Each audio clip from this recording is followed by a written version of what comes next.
Thank you, Danny. And we do have that breaking news, a pursuit of a carjacking suspect. Yeah, let's bring in Mike Rogers. And Mike, you've been monitoring this chase from the desk, and we've heard a number of agencies have been involved in this. Yeah, so I first picked this up because we noticed a sheriff's helicopter flying in a pattern that is indicative to us of a pursuit. We got overhead. We know this is Huntington Park police that are chasing this car, wanted for carjacking. They've got some. We know this is Huntington Park police that are chasing this car, wanted for carjacking. They've got some pretty good details on the carjacking itself, including a sticker. This is a Ford Focus. It's silver, as you see right there. We know that the suspect, at least when the car was stolen, when it was carjacked, had a handgun and was last seen wearing a hoodie. What we don't know is if that carjacking happened tonight, if it's an older carjacking. We don't know the circumstances on that. But Huntington Park PD is behind it. Pat, as you mentioned, they were going to have CHP get involved. Now we are obviously off the freeway here, so we don't know if CHP is still going to get involved. We know how they feel when they're not on freeways anymore. But I will say Huntington Park PD is a small agency, and we are well outside of their city right now. So I wouldn't be surprised if CHP still steps in to help them out. We are in the city of, we're in Glissell Park right now. We're right on the outskirts of Glendale at the moment. And I heard you following it earlier before the chopper got there. It was in Los Feliz, Glendale, where else? Yeah, so we came up, basically we came out of Huntington Park and we did northbound on Santa Fe Avenue for the majority of the chase into downtown, and then kind of got northbound on the 5. And we've been northbound on the 5, past the 60, the 10, the 110, now the 2, and then we got off just at Hyperion. He took Glendale Boulevard up to the north, and now we're kind of skirting around here, like I said, just to the south end of Glendale. Okay, well, it's interesting when you mentioned downtown area and they didn't decide to try to go into a building or, a parking garage or anything like that, like we have certainly seen in the past. Yeah. And obviously with possible carjacking, whenever it took place, with a gun, that makes this even more serious.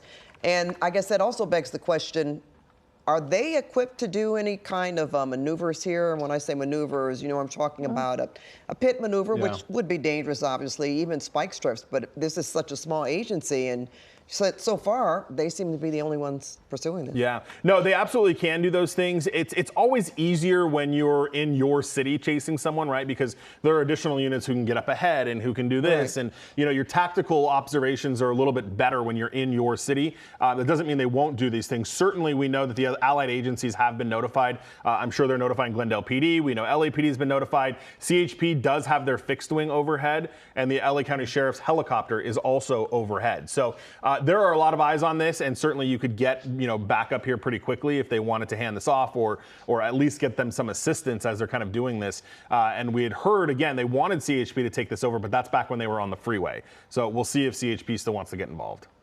Okay, when we talk about what they can and cannot do, it also makes you wonder how long they are going to pursue this suspect without trying anything. Right. Do you expect this guy to just give up? And I say guy, we're talking about one person in the vehicle. Yeah, as far as we know, that was the initial report. And again, that driver was a male, last seen wearing a black hooded sweatshirt and a black handgun. So obviously they have a pretty good description. Although, and I look in the window right now, it looks like I see a white shirt.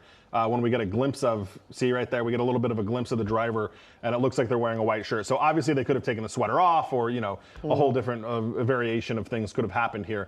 And again, we don't know when the carjacking occurred. Right. We don't know if that was tonight or if that was a previous from now. So we'll see. Just listening to some of the radio traffic here, but yeah, I mean they could certainly get us to do a spike strip. There's a good shot John's giving us of the driver. As soon as we catch a glimpse of the light, you kind of see him sitting there in the driver's seat. Almost had his hand up to his ear. I don't know if he's on the phone.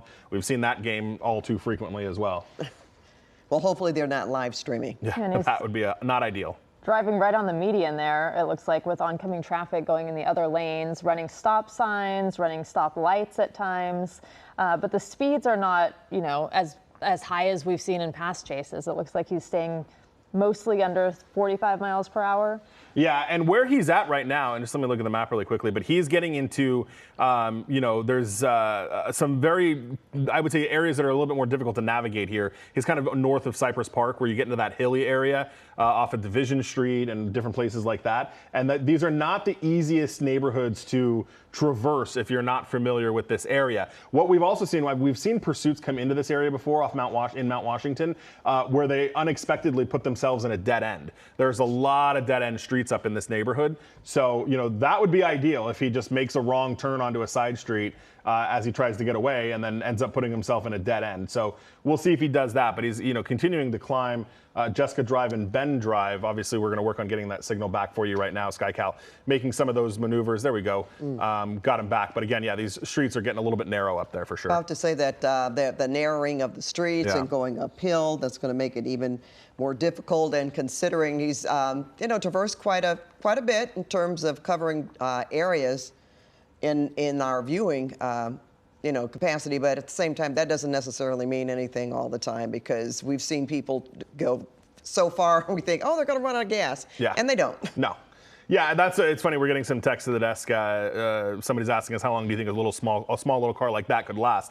It really depends on the circumstances. We don't know where it was carjacked from. Unfortunately, we oftentimes see carjackings happen at gas stations, just because people run inside to get something, they leave their car unattended, or it's an easy target for people. And if that was the case, maybe they just filled up. We just don't know. So the circumstances, it really depends on what the situation was before the car was stolen and how long this person's had it. And Mike and Pat, this is kind of nerve-wracking as you see this driver has been going, in the opposing lanes of traffic, and there are other cars coming on these narrow, windy streets. And even on a good day in daylight, it can be hard to see oncoming traffic on these roads in the hills here. Yeah. Oncoming traffic and pedestrians possibly. I mean, we've seen a lot of, this is a residential neighborhood for sure. Yeah, absolutely. And we're coming out. Let me see where he's at. He may be coming out the back end right now, which is good. I mean, obviously you don't want him. It would have been ideal if he pulled into a dead end street and got himself stuck. But other than that, you do want him to get out of these neighborhoods where you're less likely to run into somebody on a bigger street, or people have more reaction time. He has more reaction time, what have you. So now we're coming out here, Avenue 50 and San Marcos Place in Mount Washington. So he never really entered Glendale. We got really close. We kind of skirted the south end of Glendale, but now we're moving to the east in Highland Park right now. So, if you know that area, we can jump back on the freeway right there. There's the 110. He can go south or north up into Pasadena, or just kind of take on the streets in the Highland Park area. But that's Huntington Park PD. That is still behind this guy, and they are still going to chase. That sheriff's helicopter just blew through the shot right there that you saw. They're the ones providing the spotlight. And in addition to that, you have the CHP fixed wing that's up at like 7,500 feet, keeping an eye on this as well. So they do have collaboration in the air, but on the ground, it doesn't seem, they haven't asked another jurisdiction to join them. Yeah, right now we are in LAPD's jurisdiction, so they would be the ones to come chase it. I don't want to speak for the Northeast Watch Commander, but generally we don't see them take over pursuits from other agencies. Oh, no. Oh, terrible. Figueroa and Avenue 52 is where that collision just happened, and you can see those officers now rushing up. Certainly, they'll go get the passenger, the victim as well. There's the suspect going into custody. And I did see the driver's door, Pat and Rita Bay, on the other car open, so hopefully that person will be okay. That looked like a really hard collision. Violent crash. Yeah. Yeah, there they are crawling out. But they did open the door, and there they are.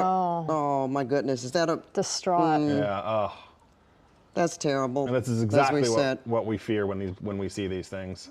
Oh, my gosh. Now, you wonder if that's the only person in the car. See the officers running to the other side now. Hopefully that was the only person in the car who was able to walk out there, but you just think about, if there was a whole family in that car. Oh, yeah. Well, we've seen that, unfortunately. What gets me is when you pull out the car seats with the little, little children. And look, that looks like that is a young person they're taking into custody right now. I wouldn't be surprised if that was a teenager or even a little bit younger than that. That person looked very young that they were taken into custody. Well, very bad thing. We're going to play, there you go, a replay of what happened here. Figueroa. And Avenue 52. And Avenue 52. We had talked about this, them coming out of the area, going downhill, going out the back end of Mount Washington, and we were fearful because they had much... the streets were much narrower, the roads were much narrower as he was going up the hill there, and there was more residential traffic. But as soon as he seemed to hit this intersection here, and it's just too bad that this happened and that he wasn't stopped before then. But this is Huntington Park still just Huntington Park. Yep, still just Huntington Park. I see those 3 cruisers down there from Huntington Park PD. Certainly LAPD will show up right now, and they'll be a part of the crash investigation and take some of those reports and help out here where as needed. But see those officers getting her personal belongings. I saw them just hand her purse and, you know, kind of get all that. I mean, it's frightening. You get hit by a guy that's going crazy, and then all of a sudden you realize that he was involved in a police pursuit, and then trying to figure out, am I in danger being still in the car? Do I need to get out? And that's what she did. She seemed to, you know, try to get herself out of there. And, you know, the LAFD will come now and check her out. Thankfully, obviously, she's conscious and walking, so that's obviously a good sign. But, you know, they'll have to come check on both the suspect and the victim in this case. And you see LAPD is already there. That bottom patrol car, the yellow lights, that's LAPD. The other 4 are Huntington Park. Yeah, there you go. And the victim, even though she walked out of that car, we don't know that she's, you know, totally okay, doesn't have injuries, because that was such a violent collision. You know, her body could have, I mean, just in terms of how she's going to feel tomorrow, soreness. If you've ever, unfortunately, been in a collision, then, you know, the effects could be, she could be feeling those for quite some time. And it looked like it went right into the driver's side. The front driver's side, right where she was. And I did see her airbags go off. I know she was trying to, you know, move those out of the way as she got out. So thankfully her car has, you know, at least some good safety system into a bus bench right there, which you always worry that people sitting on a bus waiting for, or bench waiting for a bus, they could have gotten taken out. I mean, it's just so terrible when people choose to run from the police, and this is the result of it. And who knows, you know, we try to do as many follow-ups as we can as to who's involved and what could happen. Especially, you pointed out this person looked very young, driving this vehicle, and to be involved in something like this. Let's talk about the carjacking first. The weapons charge, and then to actually have this happen where he, you know, crashed into someone evading police. You know, the more I talk, it seems like the more charges will be rolled up on him. Yeah, it's a terrible situation. All right. Well, they have him in custody. And what we're waiting for now, obviously, is to see if this woman will be okay, if she's going to be transported. Doesn't seem like it. I'm sure they have to ask her a lot of questions. About how she's feeling. And LAFD is already on the way as well.